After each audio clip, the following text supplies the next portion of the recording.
G'day, g'day. How you going? What do you know? He'll strike a light. G'day, g'day. And how you going? Just say g'day, g'day, g'day, and you'll be right. Now we come to the portion of the service before we get into our Bible study that we address some end times news and trends that are happening around the world as it relates to Bible prophecy. Again, the intensity of what's happening in the Middle East. Every day it's getting more aggressive. And this report came out of the Israeli National News, how Ramallah conference calls Egypt and Jordan to invade Israel. The radical Islamic organization Hostility, which also, by the way, has a huge following here in Australia, but they've been pursuing this Islamic caliphate since 1953. And they've had this massive conference that they had back on Saturday, calling the armies of Jordan and Egypt to intervene directly and free Palestine. Thousands had participated in this particular event, which billed as the tent of believers, the caliphate through the path of the prophet, and the tent of hypocrites, heretics, and imperialists. So they had this black and white flag bearing the allegiance to Allah and Muhammad, and were waving. The participants chanted slogans calling for the liberation of Al-Aqsa Mosque in Jerusalem, which is on the part of the Dome of the Rock in the Temple Mount area. Officers and soldiers break down the borders of Israel as they were chanting, and with the caliphate we will liberate and capture the mosque. One of the chief spokesmen at the event said that the organization was revealing American conspiracies aimed at Islam in general and Palestine in particular, and included a supposed plan to eliminate the Palestinian problem. Other speakers at the conference also called the armies of Jordan, Egypt, and Pakistan to attack Israel and free the mosque, and to unify the Muslim world under the global caliphate. And we've talked about this global caliphate, how they're trying to, bit by bit, try to take over the world. Denying that Islam support terrorism. Speakers claim that Islam would eventually rule the entire world and liberate it with the tyranny of capitalism and establishing true peace in the world. And again, they're going to continue down that rhetoric that Islam is a religion of peace, but you can see anything but peace coming from Islam. Also, speaking of Islam, a new ISIS announcement said that victory in Palestine is near, first over Hamas and the PA, which is Palestinian Authority, infidels, and then the Jews. This came on Monday, this report, where the sources identified that ISIS announced that the terrorist organization intervened to arrive in Gaza in the near future to fight Hamas. And again, Hamas does have an aggression against Israel, so I'm not quite sure why ISIS is against Hamas in this particular instance. But and then go for the Jews. The Hebrew site, called NRG is the report that this came out of. And according to the report, ISIS released a recording which the group said the victory in Palestine is very near and will not only be over the Jews, but over all traitors and infidels. So even those that are not true Muslims, they will try to eliminate them. So they want to have a pure form of Islam as part of their agenda. So you see the escalation and the threats that they continue to report and try to get more aggression in the countries that they're already involved in. And again, their goal, of course, is what they say in the statement: our argument is not about land, but rather the march of Allah. All the lands are Islamic lands. From our point, there's no distinction between the lands controlled by the Jews or the land controlled by the Palestinian Authority or Hamas infidels. The one goal is for Allah to rule over all of Palestine. And so the clip goes on, the article goes on, but you can see they're really upping their antics to try to really take over. And again, just a matter of time. And again, they have the potential of having nuclear weapons, chemical weapons that they've captured in Syria as well. Speaking of war and assault, again, this is a different type of war that we've seen going on, and it's getting worse and worse. where the liberal left declares war and continues to increase hostility toward Christian values and freedom, religious freedom in the countries today. And again, we can report and share report after report, case after case on this particular study.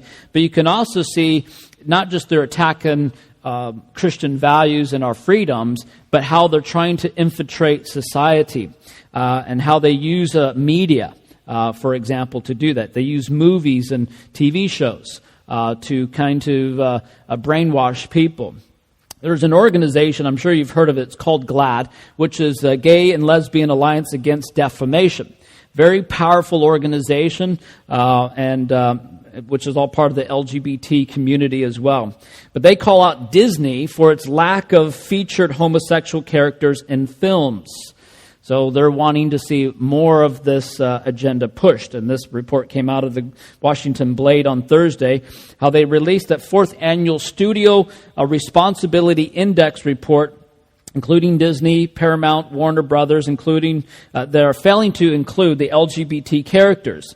A report by The Hollywood Reporter in 2015 said all studios included LGBT characters in less than 40% of their films. And Lionsgate earned 33%, Sony 19%, Universal 19%, Fox came in at 15%. With those adequate marks, Warner Brothers came in with Disney and Paramount at 20%. So those numbers gave the three studios a failing grade. So Disney distributes all kinds of films from Marvel to even the Lucasfilms now for Star Wars. And so GLAAD believes the studios should include LGBT characters in the new Star Wars upcoming movie that they're trying to promote. And as a sci-fi project, they have a special opportunity to create a unique world and whose advanced societies can serve as a commentary on our own. The most obvious place where Disney could include LGBT characters in its upcoming 8th Star Wars film, as GLAAD states in its report. So we can see, even from the 70s, even the cartoons, they were integrating the homosexual agenda and lifestyle. And now it's just so blatant and all over your TV shows and movies. And the report also said too often, few LGBT characters make it to the big screen and usually are a target of a punchline or a token character. The film industry must embrace its new and inclusive stories if it wants to remain competitive and relevant. And so you can see there's this more of a push with this agenda. Also, speaking of that, you see how Obama, in a report that came out of Politico, how he's going to push the transgender and the gender identity rules on all schools. So he's got a short time left in office if he doesn't stop the election and go for a third term, which constitutionally you can't do, but anything's possible under this particular president. But this report shows that Obama's agenda goes much further than allowing a few transgender youths to use bathroom or locker rooms reserved for kids of the opposite sex. New rules will restrict and suppress the views of the vast majority of normal students and will create procedures to keep parents in the dark about their kids' government-supported experiments in gender identity. So it's going to get worse and worse. And again, a year and a half ago, we weren't even talking about the subject. And over the last 6 months or so, we've seen how much this agenda has taken off and has affected so many people. So the hateful, intolerant agenda of the LGBT community is continue to aggressively push and bully into society. And so where society becomes so unfazed by this immoral type of lifestyle. So people become more accepting of it.